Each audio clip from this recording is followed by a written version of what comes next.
नमस्कार दोस्तों, स्वागत है आप सबका हमारी एजुकेशन क्लास में जिसका नाम है टेक्निकल फादर और मैं हूं आपके साथ दीपक चौहान। आज के लेक्चर में हम एक जो थर्मोसेट मटेरियल है उसके बारे में हम डिस्कस करने वाले हैं।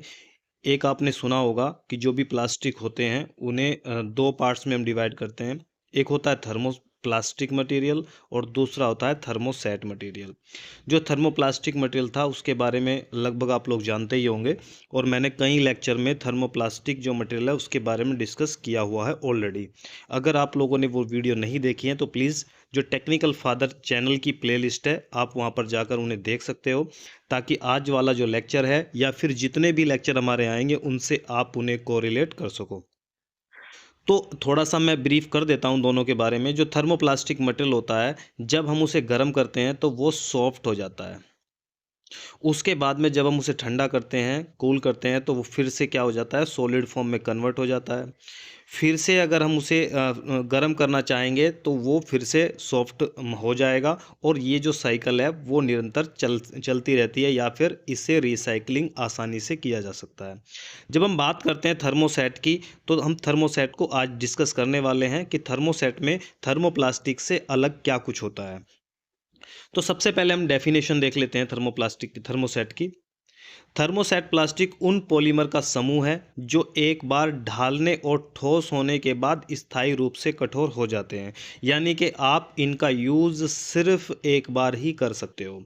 एक बार करने के बाद में वो स्थायी हो जाएंगे, सॉलिड फॉर्म में कन्वर्ट हो जाएंगे। उसके बाद आप उन्हें गर्म कर कर दोबारा यूज़ नहीं कर सकते हो। इसीलिए कहा जाता है कि जो थर्मोसेट प्लास्टिक मटेरियल होते हैं उन्हें रिसाइकलिंग नहीं किया जा सकता है, जबकि थर्मोप्लास्टिक मटेरियल को रिसाइकलिंग आसानी से किया जा सकता है।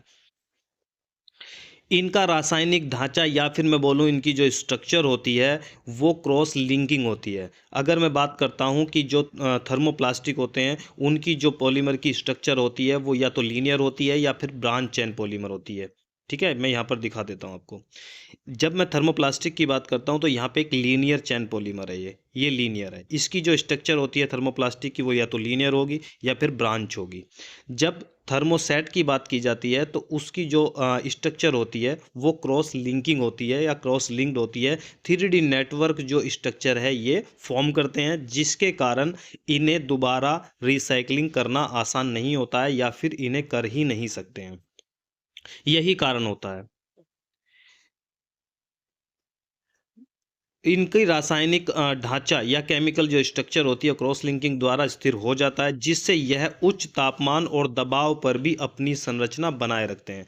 अगर आप कोशिश करते हो कि हाई टेम्परेचर या फिर हाई प्रेशर देकर आप इसकी जो स्ट्रक्चर है उसे ब्रेक कर सकते हो और दोबारा फॉर्म कर सकते हो, तो ऐसा संभव नहीं है। ये दोबारा रिसाइकलिंग नहीं होते हैं।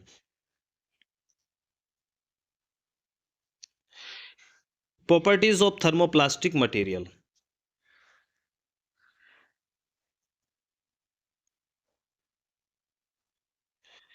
थर्मोसेट प्लास्टिक मटेरियल की जो विशेषताएं हैं, उनकी जो प्रॉपर्टी हैं उनके बारे में हम देख लेते हैं।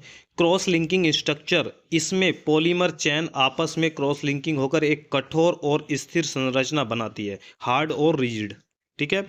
दोबारा पिघलने की प्रक्रिया संभव नहीं है, इसे दोबारा मेल्ट नहीं किया जा सकता है। इसे ढालने के बाद यानी कि मोल्डिंग करने के बाद, चाहे आप इसे कंप्रेशन में यूज़ करते हो या फिर ट्रांसफ़र में करते हो। एक क्वेश्चन आप लोगों को मैं यहीं पे बता देना चाहूँगा। जो थर्मोप्लास्टिक, ये क्वेश्चन काफ़ी बार पूछा जाता है कि थर्मोसेट प्लास्टिक मटेरियल को कौन-कौन से प्रोसेस में प्रोसेस किया जाता है। पहला होता है थर्मोसेट, जो होता है वो कंप्रेशन मोल्डिंग में यूज़ किया जाता है या प्रोसेस किया जा सकता है, या फिर इसे जो होता है वो ट्रांसफ़र मोल्डिंग के अंदर प्रोसेस किया जा सकता है। ये दो मशीनें होती हैं। कुछ चेंजेस करने के बाद में आप इसे इंजेक्शन में भी प्रोसेस कर सकते हो, लेकिन मेनली जो यूज होता है ये कंप्रेशन मोल्डिंग और ट्रांसफ़र मोल्डिंग में इसका जो प्रोसेस है वो संभव होता है। इसे ढालने के बाद दोबारा गर्म करने पर यह जल सकता है, लेकिन पिघलता नहीं है। ये जल जाएगा, डिग्रेड हो जाएगा, लेकिन ये क्या नहीं होगा, ये मेल्ट नहीं होगा। कभी भी आप कुकर वगैरह का जो हैंडल होता है उसे आप उठाना, उसे तोड़ने की कोशिश करना तो उसका चूरा सा उसमें निकलता है।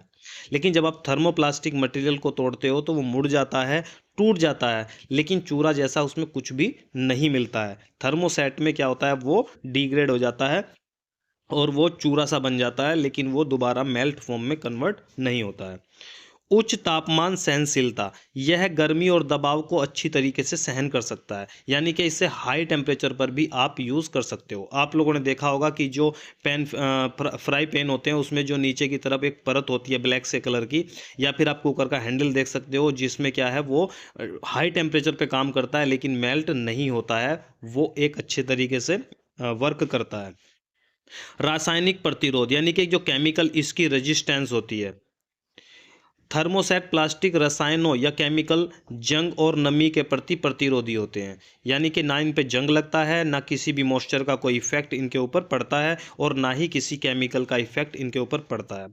यानी कि आप ये बोल सकते हो जहाँ पर भी आप मेटल का यूज़ करते हो, जहाँ पर मेटल में जंग लगने की संभावना होती है, आप इसे वहाँ पर यूज़ कर सकते हो। जहाँ पर नमी की प्रॉब्लम होती है, क्योंकि जो जंग लगता है वो नमी की वजह से ही लगता है, यानी कि पानी की जहाँ भी आप लोगों को लगता है कि पानी में इसे यूज़ करना है तो आप इसे आसानी से कर सकते हो, क्योंकि नमी से इस पर कोई इफेक्ट नहीं पड़ता है और ना ही इस पर जंग लगता है। केमिकल इसमें भरकर रखा जा सकता है, इससे बने जो भी कंटेनर वगैरह होंगे उससे आप आप लोगों के केमिकल है वो ले जा भी सकते हो भरकर, और स्टोर कर कर रख भी सकते हो। उसका इस पर कोई भी इफेक्ट नहीं पड़ता है। स्थायित्व या स्टेबिलिटी, यह लंबे समय तक स्थिर रहता है और कठोर उपयोग के लिए उपयुक्त है। इसके एडवांटेज और ऑफ द प्लास्टिक मटेरियल, इसके जो एडवांटेज हैं वो आप देख सकते हो। थर्मोसेट प्लास्टिक के जो एडवांटेज हैं वो क्या क्या है। मजबूत है, यानी कि स्ट्रॉन्ग है और टिकाऊ है, स्टेबल है। यह कठोर और यांत्रिक दबाव को सहन करने वाला होता है, यानी कि किसी भी तरह का जो मैकेनिकल फोर्स होता है, दबाव होता है, प्रेशर होता है, उसे भी ये आसानी से बियर कर सकता है, सहन कर सकता है, इसमें उतनी क्षमता होती है। आकार का स्थायित्व, यानी कि आकार के स्थायित्व को आप बोलते हो डायमेंशनल स्टेबिलिटी, यानी कि सिंकेज जैसी प्रॉब्लम भी इसमें देखने को नहीं मिलती है। एक बार ढलने के बाद इसका आकार स्थिर रहता है। कई बार आप लोगों ने पीपी को प्रोसेस किया होगा या फिर पॉम को प्रोसेस किया होगा, जैसे ही आप मोल्ड से निकालते हो तो उसमें सिंकेज की प्रॉब्लम देखने को मिलती है, यानी कि वो डायमेंशनली स्टेबल नहीं है। जब आप थर्मोसेट की बात करते हो तो जैसे ही आप इसे ढालते हो या मोल्डिंग करते हो या फिर प्रोसेस करते हो और मोल्ड से इसे निकाला जाता है तो ये क्या हो जाता है, स्टेबल हो जाता है, फिर सिंकेज जैसी प्रॉब्लम इसमें देखने को नहीं मिलती है। इलेक्ट्रिक इंसुलेशन की जब मैं बात करता हूँ तो ये लाइट का क्या होता है, इलेक्ट्रिसिटी का कुचालक होता है, इसमें जो करंट होता है वो पास नहीं होता है। ये बिजली के अच्छे इंसुलेटर होते हैं जिससे ये इलेक्ट्रिकल उपकरणों में उपयुक्त होते हैं। पहले आप लोगों ने देखा होगा, काफ़ी टाइम पहले की बात है, जो प्लग वगैरह स्विच वगैरह जो 5 पिन सॉकेट होते थे वो इसी के बनते थे, जो थर्मोसेट होता था। लेकिन अब जो है प्लास्टिक पीवीसी वगैरह के यूज़ होने लगे, लेकिन पहले वो इसी के थर्मोसेट प्लास्टिक के यूज़ होते थे। नेक्स्ट पॉइंट देखते हैं, थर्मल स्टेबिलिटी। उच्च तापमान में भी अपनी विशेषताएं बनाए रखता है, यानी कि हाई टेम्परेचर पर भी आप इससे बने जो प्रोडक्ट होते हैं उनका यूज़ आसानी से कर सकते हो, उनमें कोई भी इफेक्ट नहीं पड़ता है। रासायनिक प्रतिरोधक क्षमता, यानी कि जो केमिकल रेजिस्टेंस होती है, जो केमिकल और मॉइस्चर के प्रति प्रतिरोधी होने के कारण औद्योगिक उपयोग के लिए ये बेहतर होते हैं। नमी का मैं बता चुका हूँ कि नमी का इस पर कोई इफेक्ट नहीं पड़ता है, जो केमिकल होते हैं उनका भी इस पर कोई इफेक्ट नहीं पड़ता है। डिसएडवांटेज क्या क्या है, इसके नुकसान क्या क्या हैं। थर्मोसेट प्लास्टिक के नुकसान, पुनः उपयोग न होने योग्य, इसे दोबारा यूज़ नहीं किया जा सकता, यानी कि रिसाइकलिंग नहीं कर सकते हैं, ये इसका एक नुकसान है। इसे दोबारा पिघलाकर या रीशेप नहीं किया जा सकता है। कठोरता, लचीलापन बहुत कम होता है, इसमें फ्लेक्सिबिलिटी नहीं होती है।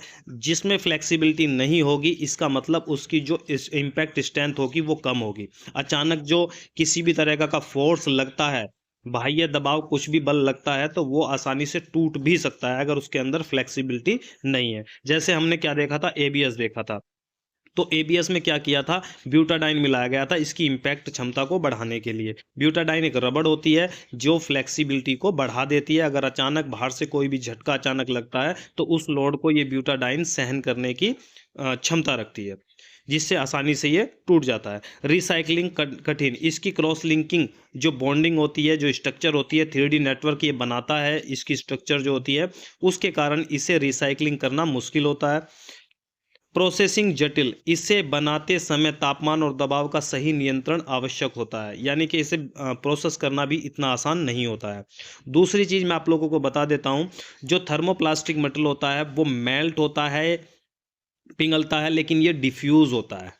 ठीक है? जब भी आप इसे देखोगे, इसे प्रोसेस किया जाता है तो बहुत सारा धुआँ जो होता है वो इससे निकलता है, क्योंकि इसमें जो कार्बन की मात्रा होती है वो बहुत ज़्यादा मात्रा होती है। कार्बन जिसमें ज़्यादा होगा वो अधिक जो धुएँ के साथ जलते हैं। अगर मैं एलपीजी की बात करूँ तो उसमें कार्बन की संख्या जो होती है वो कम होती है, इसी कारण से उसमें जो धुआँ होता है वो न के बराबर होता है। जैसे-जैसे कार्बन की मात्रा बढ़ती जाती है, वैसे-वैसे धुएँ की मात्रा भी उसमें जलते समय बढ़ने लगती है। सबसे ज़्यादा जो कार्बन की मात्रा होती है वो होती है चारकोल में। जो कोल होता है, उसमें जब देखा होगा आपने कि सड़क बनाई जाती है तो उस समय पे काफ़ी ज़्यादा जो धुआँ होता है वो आप लोगों को देखने को मिलता है। यही कारण है कि उसमें कार्बन की जो मात्रा होती है वो बहुत ज़्यादा होती है, और ये बात मैं इसलिए बता रहा हूँ क्योंकि जो थर्मोसेट मटेरियल होते हैं उसमें भी कार्बन की मात्रा ज़्यादा होती है, और ये काले धुएँ, गहरे धुएँ के साथ में जलते हैं। एप्लीकेशन की जब हम बात करते हैं कि इसकी एप्लीकेशन क्या-क्या है, थर्मोप्लास्टिक के प्रकार और उनके उपयोग।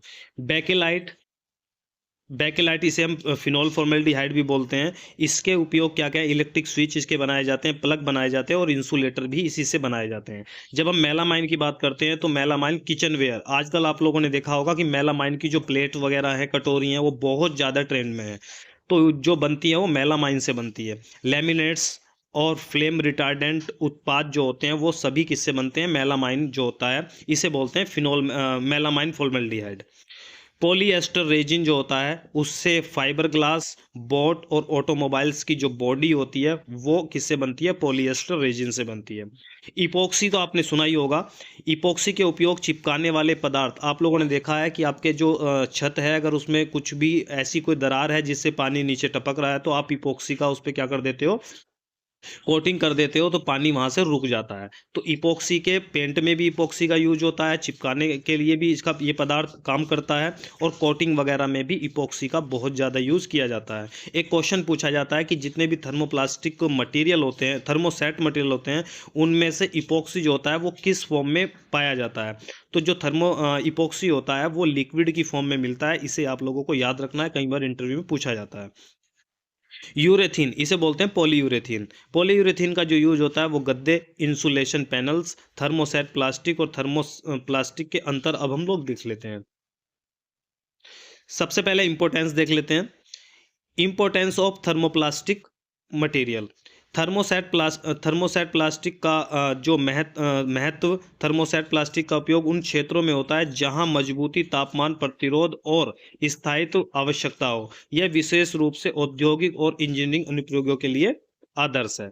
नेक्स्ट टॉपिक हम देखते हैं, थर्मोसेट और थर्मोप्लास्टिक मटेरियल में जो डिफरेंस होता है वो क्या होता है।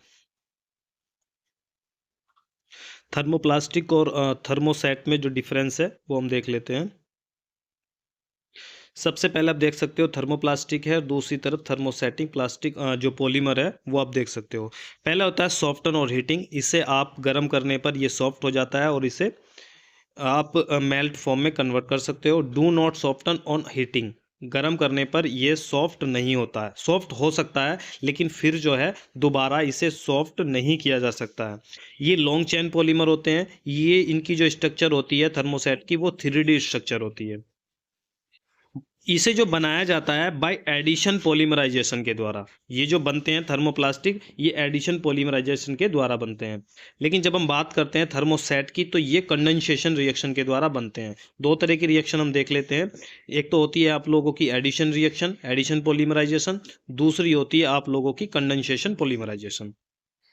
Can be reshaped and reuse, इन्हें दोबारा रीशेप किया जा सकता है, दोबारा यूज किया जा सकता है, लेकिन कैन नॉट बी रीशेप्ड, जो थर्मोसेट मटेरियल होते हैं उन्हें दोबारा यूज नहीं किया जा सकता है।